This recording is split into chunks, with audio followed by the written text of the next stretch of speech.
Okay, baik. Assalamualaikum. Selamat petang. Okay, hari ini kita teruskan dengan next topic, iaitu hari ini saya nak masuk tentang tahap pembelajaran motor. Okay, tahap pembelajaran kemahiran motor. Okay, sebelum ni kita ada belajar tentang jenis lakuan motor. Okay, saya akan recap balik sebelum topik yang sebelum ni, iaitu kemahiran motor.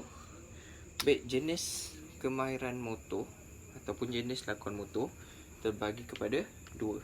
Okey, yang pertama voluntary dan yang kedua involuntary.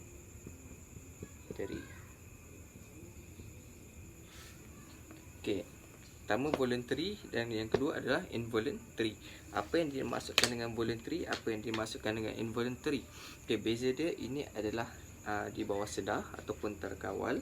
Yang ini adalah ini adalah secara sedar ataupun terkawal. Yang ini ada di bawah sedar ataupun tidak terkawal. Contoh voluntary apa dia? Berjalan, berlari, apa lagi? Melompat. So kita boleh kawal benda tu. Okey, macam involuntary ni dia more kepada sistem biologi kita lah, yang kita tak boleh kawal. Contohnya denyutan nadi, kadar nadi, denyutan jantung. Okay, itu adalah involuntary. Kemudian di bawah voluntary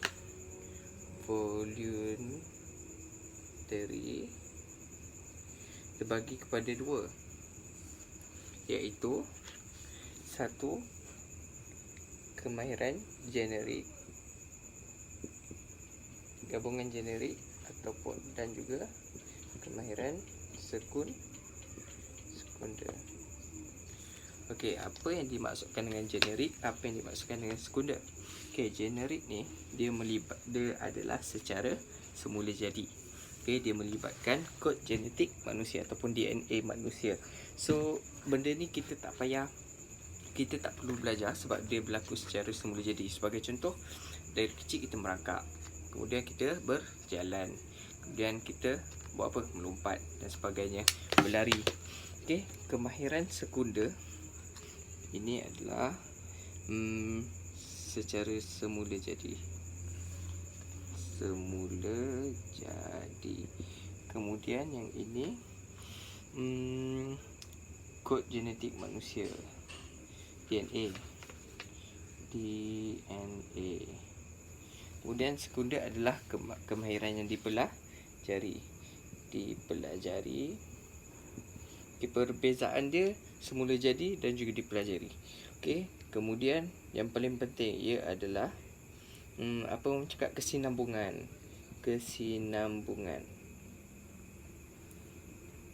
dari generik, dari gabungan generik, kemahiran generik. Okey, sebagai contoh apa yang dimaksudkan kesinambungan ni adalah kalau kita tengok tadi, macam tadi contoh kemahiran generik dia menggenggam.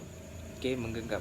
Kalau awak perasan baby kan, dia kalau dapat benda dia akan genggam benda tu, betul?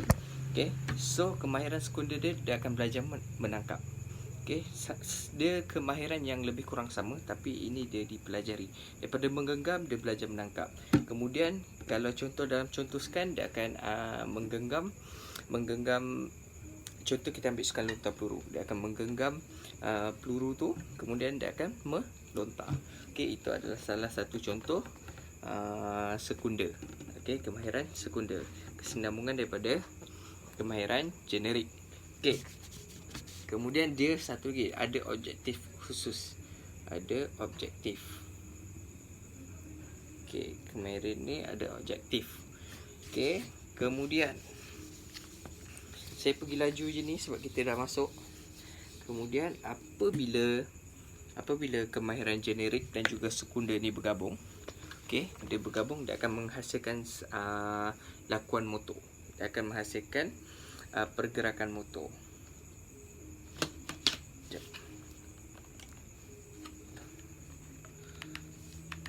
Dia akan menghasilkan lakuan. Okey,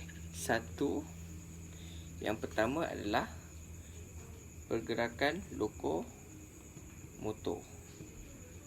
Yang kedua adalah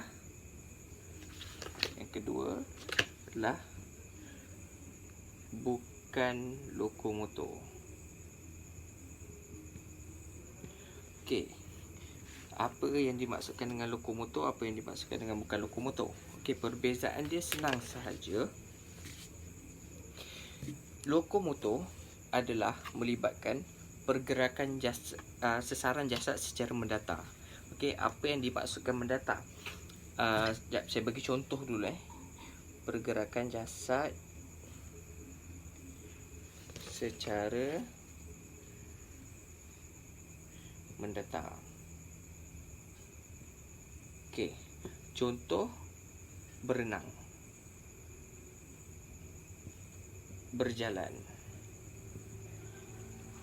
Okey, apa yang dimaksudkan pergerakan jasad secara mendatar adalah bila kita buat sesuatu lakuan tu, okey, semua jasad kita akan bergerak secara serentak ataupun semua jasad kita bergerak. Sebagai contoh, kita berjalan. Okey, kita berjalan. So semua bahagian badan kita akan bergerak secara mendatar. Sama je flow dia. Okey. Ada tak awak tengok orang berjalan, kaki dia tinggal kat belakang? Tak ada kan? So itu adalah yang dimaksudkan dengan mendatar. Okey, seterusnya berjalan, berlari, berenang, berbasikal. Okey, itu adalah contoh untuk lokomotor. Apa yang dimaksudkan dengan bukan lokomotor? So ini berlawanan je lah dengan yang lokomotor tadi. Kalau ini adalah secara mendatar, bukan lokomotor adalah tidak mendatar. Sebagai contoh, kita ambil dalam sukan dart. Kita ambil sukan dart. Okey, dart tahu lah yang panah kan. Kita ambil sukan dart. Dia lakukan aksi melontar, membaling dart tu. So just tangan dia sahaja pergi. Okey, itu adalah salah satu contoh bukan lokomotor. Okey, sukan dart, apa lagi? Bowling, memanah. Okey, itu adalah pergerakan jasad secara tidak mendatar. Kemudian apa lagi kita belajar tentang kemahiran motor? Ya, duduk. Okey, kemudian kita ada okey. Kemudian kita belajar tentang pengkelasan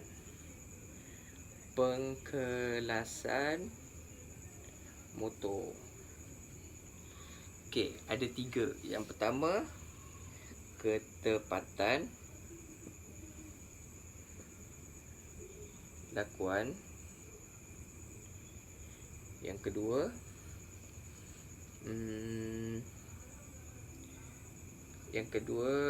pengakhiran, permulaan dan pengakhiran lakuan. Yang ketiga adalah apa dia? Rangsangan persekitaran.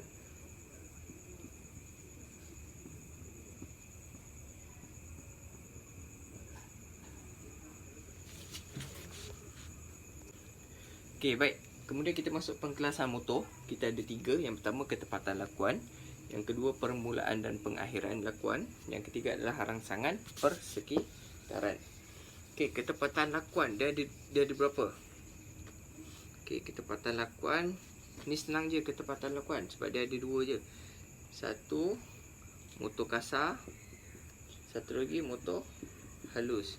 Motor kasar senang. Dah nama pun kasar. Dia guna otot besar. So kalau dah guna otot besar, awak tahulah kan contoh sukan dia apa kan? Menendang bola dan sebagainya yang menggunakan otot-otot besar. Okey, kemudian motor halus. Yang kedua adalah motor halus. Motor halus ni berlawanan je lah. Yang ni guna otot besar, yang ni menggunakan otot kecil. Guna otot kecil. Okey, contoh sukan dia apa? Dart. Okey, dart, memanah. Dia guna otak yang ujung-ujung je. Okey, memanah. Okey, lagi apa?